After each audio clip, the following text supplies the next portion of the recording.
Good morning. Long time no see. I will say a few words about regulatory changes. In the last couple of lectures, I discussed the vulnerabilities in both the private and public sectors in the financial system. On the public side, the crisis revealed many weaknesses in our regulatory system. We saw what happened with Lehman Brothers and AIG, the effects of the too big to fail problem on our system, and more generally, the problem of the lack of attention to the broad stability of the system as opposed to individual parts of the system.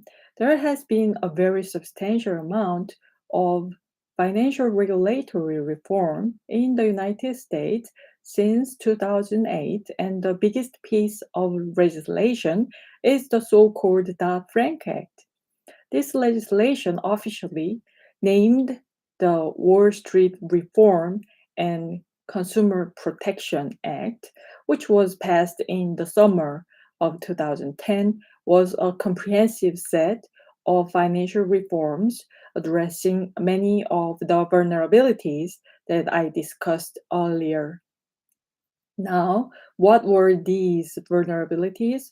One was the fact that there was nobody watching over the whole system, nobody looking at the entire financial system to spot risks and threats to overall financial stability.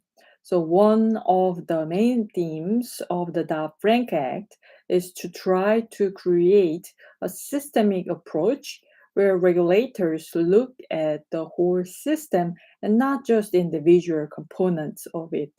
Among the tools to do that is a newly created council called the Financial Stability Oversight Council, of which the Fed is a member, which helps regulators coordinate. We meet regularly we meet regularly in this council and discuss economic and financial developments and talk about ways that we can look at the whole system and try to avoid various kinds of problems. Moreover, the Dodd-Frank Act gave all regulators responsibility to take into account broad systemic implications of their own individual regulatory and supervisory actions. And in particular, the Federal Reserve has greatly restructured our supervisory divisions so that we are looking now very comprehensively at a whole range of financial markets and financial institutions.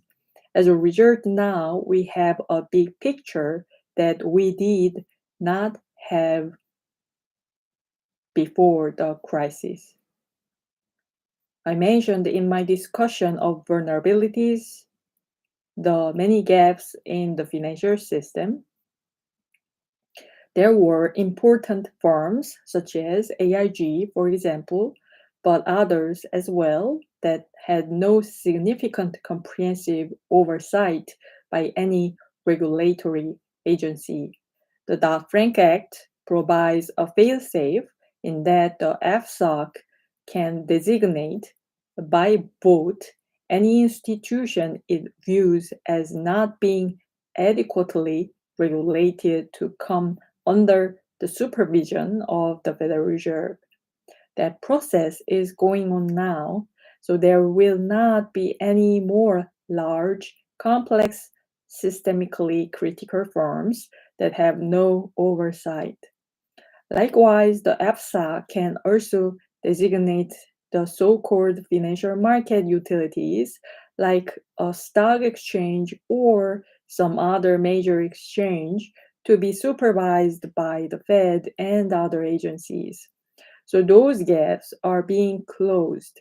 We will not have the situation that we had before the crisis. Another set of problems had to do with too big to fail and dealing with firms that are systemically critical.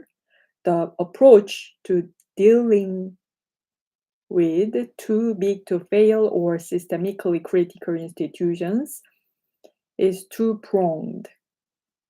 On the one hand, under Dodd-Frank, large, complex, systemically important financial institutions are going to face tougher supervision regulations than other firms. The Federal Reserve, working with international regulators, has established higher capital requirements that these firms will be subject to, including surcharges for the very largest and most systemic firms. Rules like the Volcker Rule, which prohibits bank affiliates from taking risky bets on their own accounts, will try to reduce the riskiness of large firms. Stress tests will be conducted. Dodd-Frank requires that large firms be stress tested by the Fed once a year and conduct their own stress tests once a year.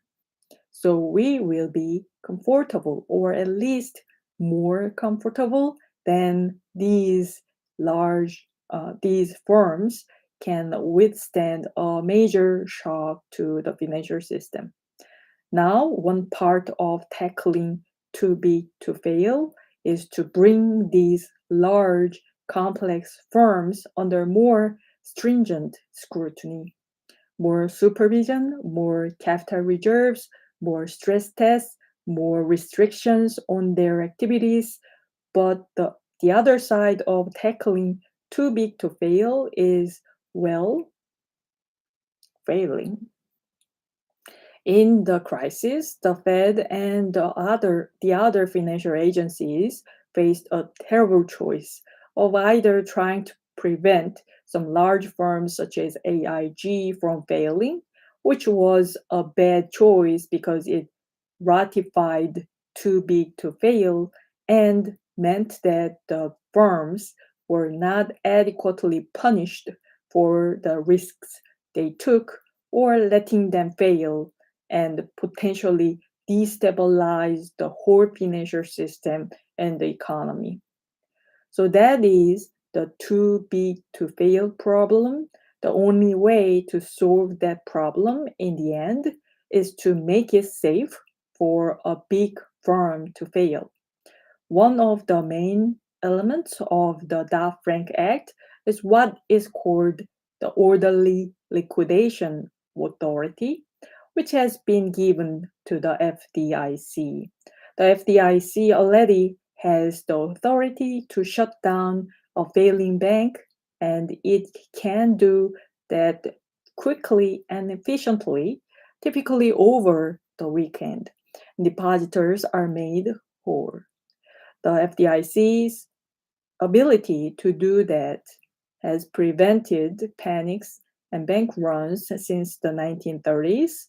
The idea here is that the FDIC will do something similar, but for large, complex firms, which obviously is much more difficult. But in cooperation with the Fed and with regulators from other countries, in the cases of multinational firms, work is underway to prepare. So should it happen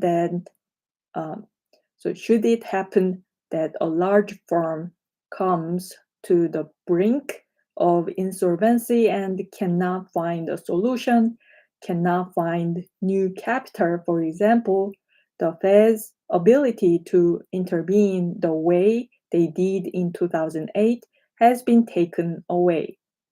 Legally, we cannot do that anymore. The only option we will have is to work with the FDIC to safely wind down the firm. And that will ultimately reduce, or we hope, eliminate the too big to fail problem. There are many other aspects of the Dodd-Frank Act. Another vulnerability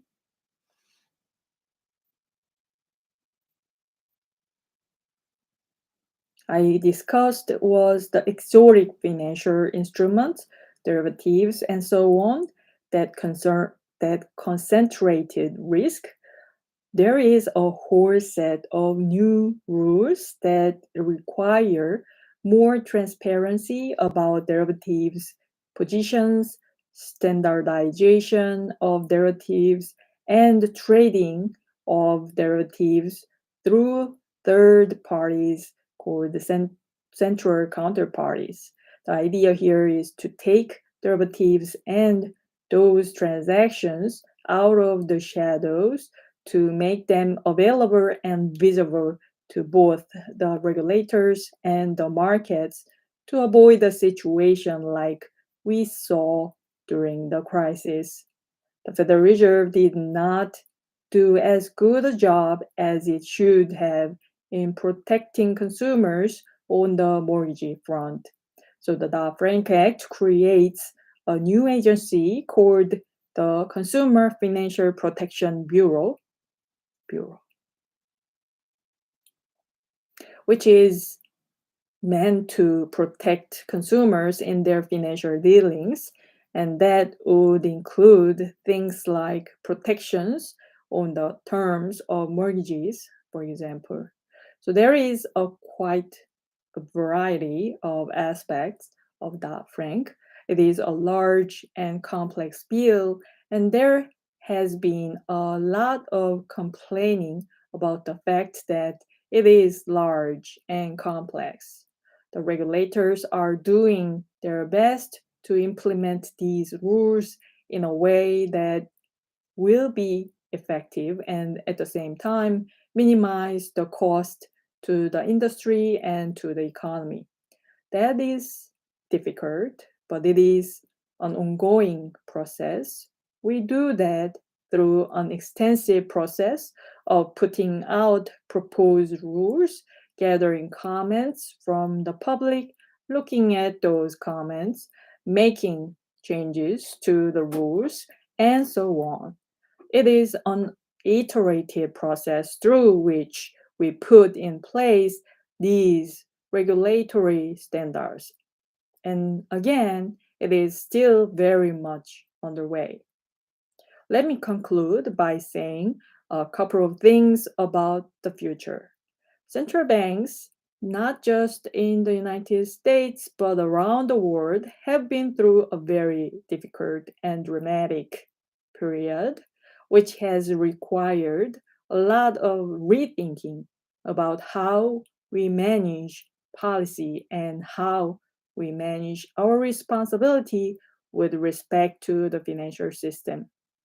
In particular, during much of the World War II period, because things were relatively stable, because financial crises were things that happened in emerging markets and not in developed countries, many central banks began to view financial stability policy as a junior partner to monetary policy.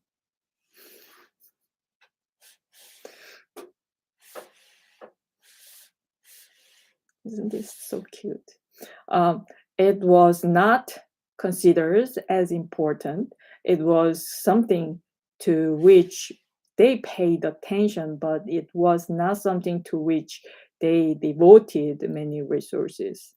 Obviously, based on what happened during the crisis and the effects we are still feeling, it is now clear that maintaining financial stability is just as important a responsibility as maintaining monetary and economic stability.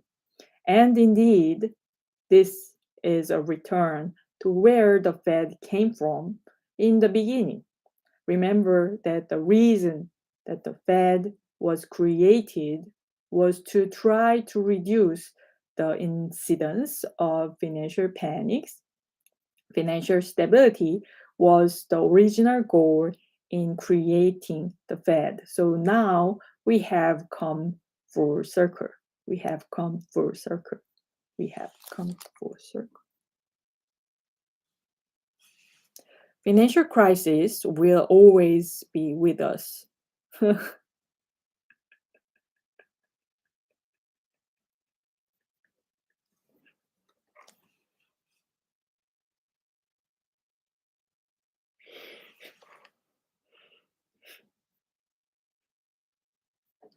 That's really assuring.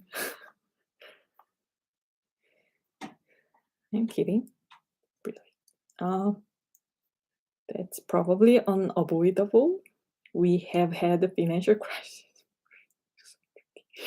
in Western world.